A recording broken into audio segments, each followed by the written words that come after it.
அஸ்ஸலாமு அலைக்கும். Hi friends, welcome to Jamshi's lifestyle. இன்றைக்கி வீடியோவில் என்ன பார்க்க போகிறோன்னா ஒரு டே விலாக் தான் பார்க்க போகிறோம். டியூஸ்டே அன்றைக்கி நாங்கள் என்னெல்லாம் செஞ்சோம் அப்படிங்கிற எல்லாத்தையும் வந்து விலாகாக எடுத்திருக்கேன். மிஸ் பண்ணாமல் ஃபுல்லாக பாருங்கள். வாங்க வீடியோக்குள்ளே போகலாம். காலையில் பிரேக்ஃபாஸ்ட்டுக்கு பிரெட் ரோஸ்ட் செய்யலாம் அப்படின்னு சொல்லி பிளான் பண்ணியிருந்தோம். பிரெட் ரோஸ்ட் வந்து என் ஹஸ்பண்ட் தான் செய்வாங்க. எப்போவுமே மேகி, மக்ரோனி, பிரெட் ரோஸ்ட் இந்த மாதிரி டிஷ்ஷஸ் எல்லாமே வந்து என் ஹஸ்பண்ட் தான் செய்வாங்க. அவங்க இதெல்லாம் சூப்பராகவே செய்வாங்க. ஆனால் அதில் உள்ள ப்ராப்ளம் என்னென்னா, செஞ்சுட்டு அந்த டிஷ்ஷை வந்து ஒரு பிளேட்டில் வச்சு எடுத்துகிட்டு போயிடுவாங்க. கிச்சன் வந்து ஃபுல்லாக அழுக்காக்கிடுவாங்க. அந்த கிச்சனை க்ளீன் பண்ணுறதே வந்து எங்களுக்கு மிகப்பெரிய வேலையாக இருக்கும்.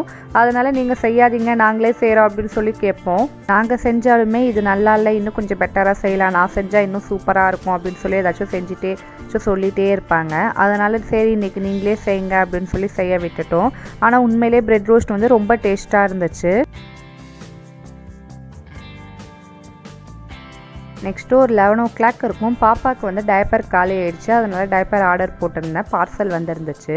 நெக்ஸ்ட்டு அதை வாங்கிட்டு உள்ளே போயாச்சு. நான் எப்போவுமே பாப்பாவுக்கு பம்டம் டைப்பர் தான் யூஸ் பண்ணுவேன். இந்த வாட்டி எல் சைஸில் 62 பேண்ட்ஸ் வாங்கியிருந்தேன். இதோட ரேட் வந்து 554. மற்ற பிராண்ட்லலாம் வாங்கினோன்னா கண்டிப்பாக 800 அந்த மாதிரி வரும். எனக்கு பம்டமில் வந்து இது வரைக்குமே வந்து எந்த லீக்கேஜ் ப்ராப்ளமோ இல்லை ரேஷஸோ எதுவுமே வந்ததில்லை. நான் கரெக்டாக மெயின்டைன் பண்ணி போகிறதுனால எப்போவுமே டைப்பர்ஸ் மட்டும் எக்ஸ்பிரஸ் டெலிவரியில் போட்டுருவேன். 2 daysல என் ஹேண்டில் வந்து டெலிவர் ஆகிடும். 1 hour later. நெக்ஸ்ட்டு எல்லா ஏரியாவுக்குமே ஒரு நர்ஸ் இருப்பாங்க. அந்த மாதிரி எங்கள் ஏரியா நர்ஸ் வந்து கால் பண்ணி பாப்பாவுக்கு வந்து விட்டமின் ஏ ட்ராப்ஸ் போடுறாங்க, நீங்கள் போய் பால்வாடி அதாவது சுகாதார மையமில் போய் போட்டுக்கோங்க அப்படின்னு சொல்லி கால் பண்ணியிருந்தாங்க. சரின்னு சொல்லி கிளம்பியாச்சு. ஹம்ராவும் இங்கே தான் இருக்கிறதுனால சரி அவளுக்கும் போட்டுடலாம் அப்படின்னு சொல்லி ஹஸ்பண்ட் கூட வந்து பால்வாடிக்கு போயாச்சு. போனோடனே ஃபஸ்ட்டு ஹம்ராக்கு வெயிட் பார்த்தோம். நெக்ஸ்ட்டு அக்ஸாக்கு வெயிட் பார்க்கலாம் அப்படின்னு சொல்லி நிற்க வைக்கும்போது அவள் பயந்துட்டு நிற்கவே மாட்டா அப்படின்னு சொல்லிட்டாங்க. நெக்ஸ்ட்டு நான் எவ்வளோ வெயிட்டுன்னு பார்த்து நெக்ஸ்ட்டு அவளை தூக்கி நான் எவ்வளோ வெயிட்டுன்னு சொல்லி சப்ராக்ட் பண்ணி அதுக்கப்புறம் அவளோட வெயிட்டை வந்து கால்குலேட் பண்ணோம். நெக்ஸ்ட்டு ஹம்ராவும் அக்ஸாவும் அங்கே நிறைய குழந்தைங்க இருந்தாங்க. எல்லாருமே வந்து விளாண்டுட்டு இருந்தாங்க டாய்ஸ்லாம் வச்சு. அதை பார்த்து இவங்க 2 பேருமே ரொம்ப ஹைப்பாகி 2 பேரும் ஜாலியாக விளாட ஆரம்பிச்சிட்டாங்க. வந்து அங்கே உள்ள பசங்க கூடலாம் ஈஸியாக ஃப்ரெண்ட் ஆகிட்டாங்க. அதுக்கப்புறம் அவங்க கூட டாய்ஸ்லாம் கொடுத்து விளாண்டுட்டு இருந்தாங்க. ஃபஸ்ட்டு ஹம்ராக்கு வந்து விட்டமின் ட்ராப்ஸ் கொடுத்தாங்க. அவள் வந்து அசால்ட்டாக ஏதோ முட்டாய் சாப்பிட்ற மாதிரி குடிச்சிட்டா. அதுக்கப்புறம் பாப்பாக்கும் கொடுத்தாங்க. அவங்களும் வந்து அவங்க ஃப்ரெண்ட்லியாக ஸ்பூனில் கொடுத்ததுனால ஏதோ கொடுக்குறாங்க அப்படின்னு சொல்லி 2 பேருமே குடிச்சிட்டாங்க. நெக்ஸ்ட்டு பாப்பாவுக்கு முட்டை அதுக்கப்புறம் சத்து மாவுலாம் கொடுக்குறேன் அப்படின்னு சொல்லி எப்போவுமே வந்து பால்வாடி அக்கா கால் பண்ணிகிட்டே தான் இருப்பாங்க. நாங்கள் தான் யாருமே போகவே மாட்டோம். சரி போய் வாங்கணுமே அப்படின்னு சொல்லி அலட்சியமாக விட்டுருவோம். போனதுலேருந்து ஏமா வரவே இல்லை, இந்தாங்க சத்து மாவு முட்டைலாம் வாங்கிட்டு போங்க அப்படின்னு சொல்லி எல்லாத்தையும் கொடுத்துட்டாங்க. எங்கள் வீட்டில் வாங்கினாலுமே வேஸ்ட்டாக தான் இருக்கும். ஏன்னா யாருமே வந்து சாப்பிட மாட்டோம். வேணாக்கா அப்படின்னு தான் ஃபஸ்ட்டு சொன்னேன். அதுக்கப்புறம் தான் வந்து யூடியூப்பில் சத்து மாவு கேக் அப்படின்னு சொல்லி ஒரு ரெசிபி பார்த்துருந்தேன்.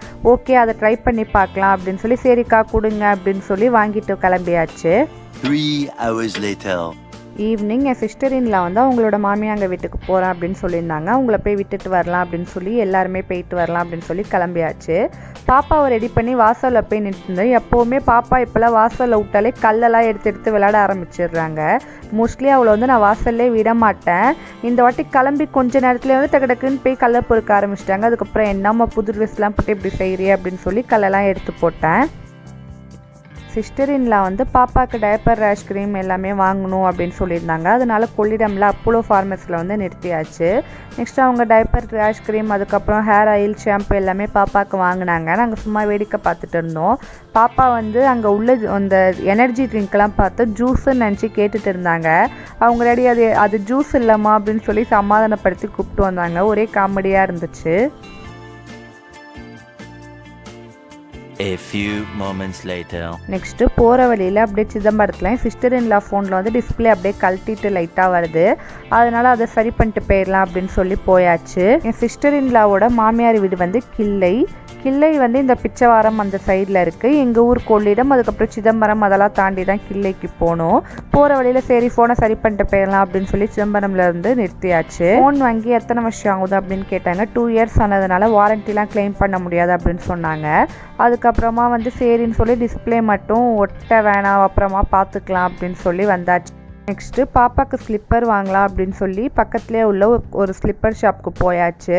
நூதனம் தான் போகலான்னு பார்த்தோம். ஆனால் அது கொஞ்சம் லாங்காக இருந்துச்சு. அதுவும் இல்லாமல் பார்க்கிங்க்கு இடம் கிடைக்காது. அதனால இந்த கடைக்கு வந்து வந்தாச்சு. போனவுடனே வந்து பாப்பா சைஸுக்கு இந்த மாதிரி செருப்பு வேணும் அப்படின்னு சொல்லி கேட்டிருந்தோம். 1 மந்த் முன்னாடி தான் அவளுக்கு வந்து கிராக்ஸ் டைப்பில் வந்து நூதனத்தில் வாங்கினோம். அது வந்து அவளுக்கு வாங்கக்குள்ளே வந்து கரெக்டாக ஃபிட் ஆகிற மாதிரி இருந்துச்சு. இப்போ கொஞ்சம் டைட்டாக இருக்குது. பாப்பா நகம் வந்து வெட்டுற மாதிரி இருக்குது. அவள்கிட்ட எத்தனை செருப்பு இருந்தாலுமே அவள் கரெக்ட் சைஸுக்கு வந்து செருப்பு அமையவே மாட்டேங்குது. சரி இன்றைக்கி என்னென்ன இருக்குது காட்டுங்க அப்படின்னு சொன்னோன்னே அவங்க நிறையா 5, 6, 4 அந்த மாதிரி நிறையா சைஸ் எடுத்து வந்து காமிச்சாங்க. நிறையா போட்டு பார்த்தோம். இன்னொன்று என்னென்னா இப்போ நம்ம வாங்கிட்டோன்னா அந்த செருப்பை வந்து காலையிலேருந்து நைட்டு வரைக்கும் ஒரு 10 to 20 தடவையாச்சும் கழட்டி போட சொல்லுவா. அதனால் போடுறதுக்கும் எது ஈஸியாக இருக்குது அப்படின்னு சொல்லி தேடி பார்த்து வாங்கிட்டு இருந்தோம். எல்லாத்தையும் வந்து காலில் போட்டு பார்த்துட்டு இருந்தோம். பாப்பாவுக்கு வந்து இதெல்லாம் பார்த்து சந்தோஷமாக தாங்க முடியல. அப்போ அவளுக்கு சும்மாவே செருப்புனா ரொம்ப பிடிக்கும். அதுக்கப்புறமா கடைசியாக வந்து இப்போ போட்டிருக்க அந்த செருப்பு வந்து அவள் காலுக்கு கரெக்டாக இருந்துச்சு. அதுக்கப்புறம் அதை போட்டு அவளால் ஈஸியாக நடக்க முடியுதா அப்படின்னு சொல்லி செக் பண்ணி பார்த்தோம். அதை போட்டோன்னே அவங்க நல்லாவே நடந்தாங்க. அவங்களுக்கும் அந்த செருப்பு ரொம்ப பிடிச்சிருந்துச்சு. கடைக்குள்ளே வரக்குள்ளே அக்ஸா ஹம்ரா 2 பேருமே தூங்கிட்டே தான் இருந்தாங்க. அக்ஸாக்கு தான் செருப்பு வாங்கணும் அப்படின்னு சொல்லி அவளை எழுப்பி தூக்கிட்டு வந்தாச்சு. ஹம்ராவும் கொஞ்சம் நேரம் கழிச்சு ஏஞ்சி வந்துட்டாங்க. அதுக்கப்புறம் அக்ஸா ஹம்ரா 2 பேருமே அந்த கடையில் வந்து ரொம்ப அடம் பண்ணிட்டு இருந்தாங்க. இருக்கிற செருப்பெல்லாம் எடுத்து பார்த்து விளையாண்டுட்டு இருந்தாங்க.